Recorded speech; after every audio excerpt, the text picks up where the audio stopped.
Vamos lá, gente. O exemplo que eu quero mostrar para vocês é o seguinte. Suponha que eu tenha duas partículas não interagentes entre si, elas não se enxergam, não tem um potencial de atração nem de repulsão entre elas, então elas não interagem entre si. Essas duas partículas estão em um mesmo poço infinito. Tá? Então o potencial que ambas sentem é o do poço infinito, que a gente já sabe qual é a solução.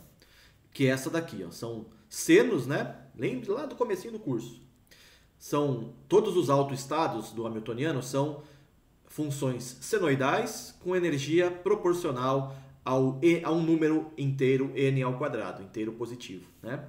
Sendo que essa constante é essa aqui, ó. Depende da massa das partículas, da largura do poço, etc. Tá? Com n inteiro positivo. Bom, agora eu quero montar o estado dessas duas partículas, tá? O estado do conjunto das duas partículas. Bom, eu tenho que distinguir entre três casos. O primeiro deles, partículas distinguíveis. Vamos supor que estas duas partículas sejam distinguíveis, tudo bem? A primeira estaria no estado N1, aqui, né, o valor de N igual a N1. A segunda no estado N2. E a função de onda será, portanto, um produto das duas autofunções aqui, né? Com a partícula 1 na posição x1, né? A gente está em uma dimensão só, né? Para facilitar a vida, né? Então, a partícula 1 na posição x1, a partícula 2 na posição x2, a partícula 1 no estado ψn1, a partícula 2 no estado ψn2, e a energia total é só você somar a energia das duas partículas, né? n1 ao quadrado mais n2 ao quadrado k, tá? Eu estou considerando que é a mesma massa, apesar de elas serem distinguíveis entre si, elas têm a mesma massa, né? Portanto, o mesmo k. Certo? E reparem aqui que eu estou usando a notação de Dirac, né? Representando apenas os números quânticos, N1 e N2, tá? Para encurtar a notação, enxugar a notação, né? Bom, qual é então o estado fundamental deste sistema de duas partículas? É pegar o menor n possível nos dois casos. Está aqui, ó. EF é o estado fundamental, tá? EF, né? Estado fundamental, não é engenharia física, não. EF seria o estado com N1 igual a 1, N2 igual a 1, que são os menores valores possíveis de N, certo? Então, quando você calcula aqui N1 ao quadrado, 1 ao quadrado mais 1 ao quadrado, dá 2K, a energia. E a função de onda do estado fundamental é esta daqui. Duas partículas distinguíveis e não interagentes entre si num poço infinito. Bom, qual é o estado excitado? Seria o próximo valor de energia, né? Se pegar um valor, por exemplo, né? N1 igual a 1, N2 igual a 2, ou vice-versa, dá a mesma energia. Então, o primeiro estado excitado, nesse caso, é duplamente degenerado. Você tem dois estados com a mesma energia. Qual é a energia? Vai ser 1 ao quadrado mais 2 ao quadrado, ou 2 ao quadrado mais 1 ao quadrado, que é a mesma coisa, né?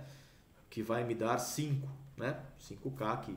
Então você tem esses dois estados que são diferentes, né? Porque você tem a primeira partícula na posição x1 em um caso e a segunda partícula na posição x2 no outro caso, né? E a primeira partícula com o número quântico N1 igual a 1, a segunda com o número quântico N2 igual a 2. E no outro estado é o contrário, né? É o contrário. A primeira partícula está no estado 2 e a segunda no estado 1. São estados diferentes, certo? Mas têm a mesma energia, né? Portanto, isso corresponde a um estado duplamente degenerado, certo? Que é o primeiro estado excitado.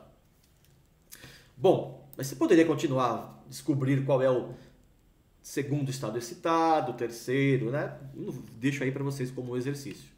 Mas agora o que eu estou interessado são os outros dois casos. Eu disse que tinha três casos. O primeiro é partículas distinguíveis, está resolvido. Agora a gente tem os outros dois, bósons e férmions, certo? E nesse caso eu tenho que considerar que são idênticos, né?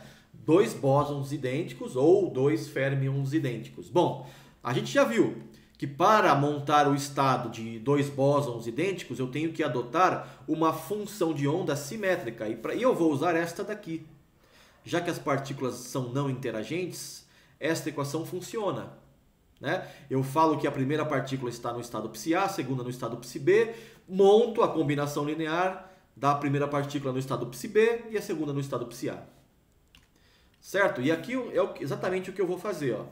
Então, qual é o estado fundamental deste sistema de dois bósons?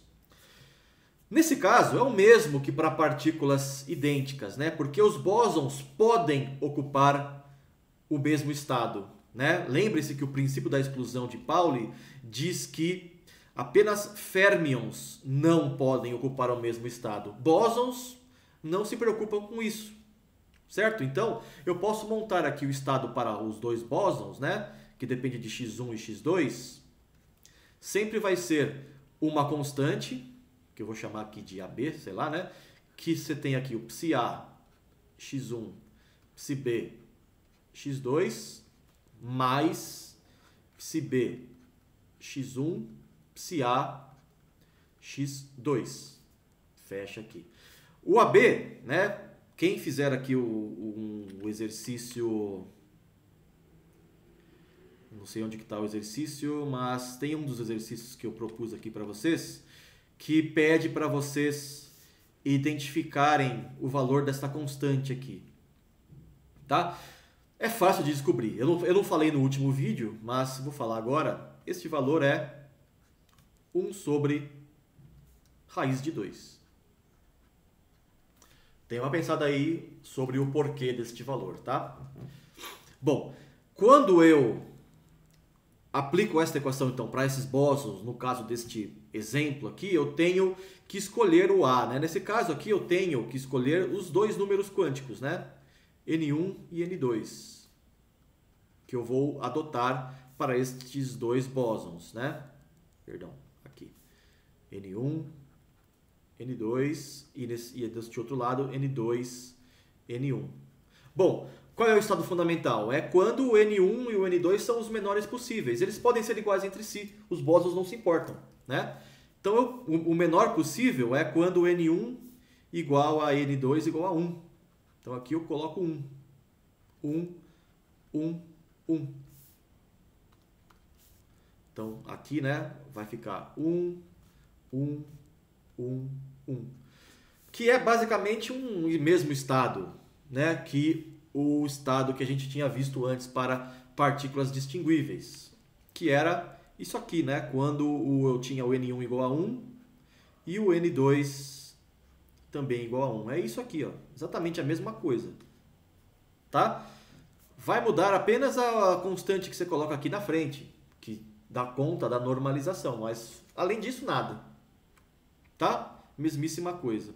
Já para o primeiro estado excitado, a gente tem um estado que é não degenerado. Porque aí eu tenho que adotar o próximo nível de energia, né? Que seria o N1 igual a 1, N2 igual a 2 e vice-versa, né? Então aqui eu colocaria 2, né? E aqui colocaria 2. Então esse aqui é o estado... O primeiro estado excitado, o próximo nível de energia, que tem energia 5K. Mas repare que esse aqui é o estado não degenerado, porque eu tenho aqui, ó, a combinação linear, basicamente, destes dois aqui, ó, né? E aqui eu tinha dois estados diferentes porque as partículas eram distinguíveis, né? Então faz diferença dizer qual partícula está em qual estado. Aqui não pode fazer diferença, as partículas são idênticas, né? Então eu tenho uma combinação linear e aí eu tenho, portanto, um estado não degenerado para o primeiro estado excitado, que é esse daqui, com energia 5K, né? Com as partículas nos estados com N1 igual a 1, N2 igual a 2, né? Mas eu não sei dizer qual está no estado N1, qual está no estado N2. Elas estão, na verdade, numa sobreposição de estados. Elas estão numa combinação linear das duas possibilidades. Certo? Com a mesma probabilidade de qualquer partícula estar em qualquer estado. Que é o que nos diz esta equação aqui. Certo? Bom, você poderia continuar agora tentando encontrar o segundo estado excitado, o terceiro e assim por diante. Mas fica como exercício para vocês. Eu vou fazer agora o caso dos férmions, certo? Para férmions, gente, eu tenho que usar a equação que nos diz o seguinte. A função dos férmions, né, que depende da posição dos dois, vai ser a mesma constante de normalização aqui, 1 sobre raiz de 2. E aí eu tenho psi N1 partícula 1, psi N2 partícula 2, menos, certo? Porque ela tem que ser antissimétrica, psi N2 partícula 1, psi N1 partícula 2. E aí repare realmente, né, que se eu troco a posição das partículas, se eu ponho x2 no lugar de x1, o sinal que muda apenas, né? Ó, repare, ó. Se eu coloco aqui, ó, ao invés, quando eu faço a troca, né, de x1 por x2, ó. Ou seja, né, mudo aqui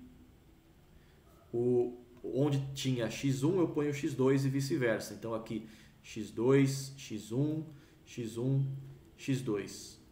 Em relação ao caso anterior, só mudou o sinal, né? Porque isso daqui era o sinal que estava negativo. Era o termo que tinha o sinal negativo antes. Esse daqui era o termo que tinha sinal positivo.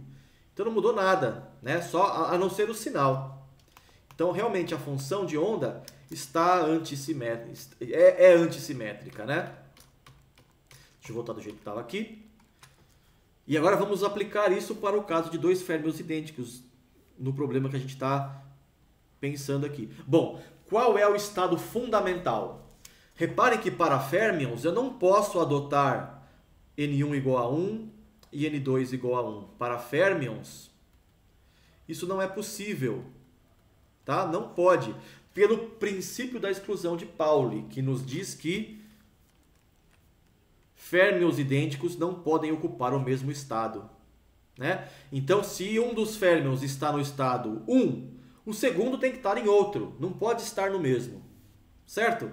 O que nos leva a concluir, né, para achar o estado fundamental, que eu tenho que escolher N1 igual a 1, N2 tem que ser o próximo, não pode ser 1. O menor possível depois do 1 é o 2, certo? Então, para férmions, estes são os valores de N1 e N2 que eu coloco aqui, no estado fundamental, de menor energia possível. Então, né, em resumo, este daqui é o estado fundamental de dois férmions idênticos. No caso de poço infinito, né? A gente está usando um exemplo aí para o poço infinito. Tá? E o estado fundamental dos férmions, reparem que tem uma energia 5K. Né? No caso de partículas idênticas, o estado fundamental tinha energia 2K. No caso de bósons, também, o estado fundamental é o mesmo, 2K. Já para férmions, a menor energia possível é 5K, é maior, né? Isso é um efeito que aparece em geral por conta do princípio da exclusão. A energia do estado fundamental de férmions, né, se a gente considerar o mesmo tipo de sistema ou de potencial, geralmente é maior do que para bósons ou que para partículas distinguíveis. Tá bom? Por causa do princípio da sobreposição, né? Perdão, por causa do princípio da exclusão de Pauli. Tá legal, gente? Por este vídeo eu acho que está ok. Na sequência a gente vai ver mais consequências do princípio da exclusão e da necessidade de simetrização e antissimetrização. Tá legal? Até daqui a pouquinho então, gente. Valeu!